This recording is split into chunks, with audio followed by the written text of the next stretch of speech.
So first, just obviously Rachel announced her retirement today.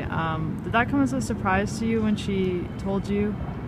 No, I mean, we've talked about it quite a bit, since mid-season, and she told me a few weeks back that basically the medical school had said it's now or never kind of thing. So they laid on the line, and we discussed and trying to figure out a plan for her, for her to be available at least.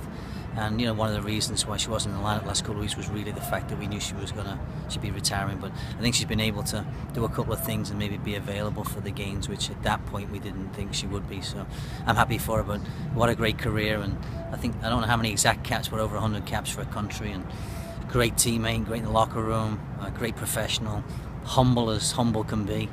So I mean, I've had the pleasure of coaching her for 2 years, so I'm glad I got the opportunity to coach her, that's for sure.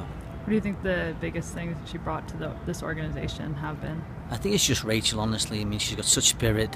It doesn't matter whether she's playing a 3v3 or a full game, or there's 21,000 or there's 18 people in the stands. It doesn't matter to her. She just plays the game the same way every single day, 110%, lays it on the line, can tackle, great in the air, great leader.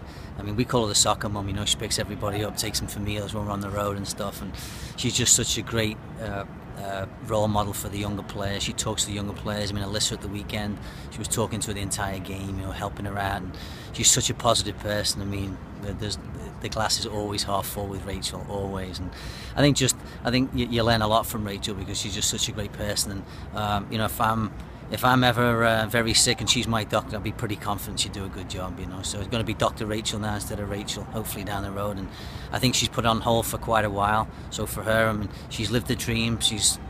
I don't know how many, what World Cup maybe, she have a World Cup, couple of Olympics or whatever. I mean, what a career. And I feel bad that maybe we can't deliver the one championship that she would have liked just to finish it off. But we're still in the hunt, and hopefully she'll be a big part of Saturday night, and we can get the result. And fingers crossed, everything goes our way. There's a lot of things have to go our way, but I hope for her sake more than anything that she gets a couple more games at the end of the season.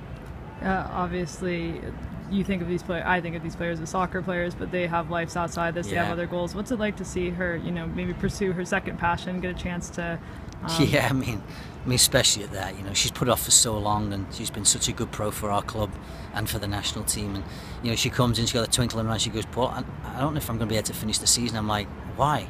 Like, so serious. And she goes, "Well, I have to go to medical school." I'm like, that's a pretty good reason, And I know her husband too. I mean, he's a great guy too, and they put off a lot, I think, for her to run her career through. And I still think she could play a couple more years. But you know what?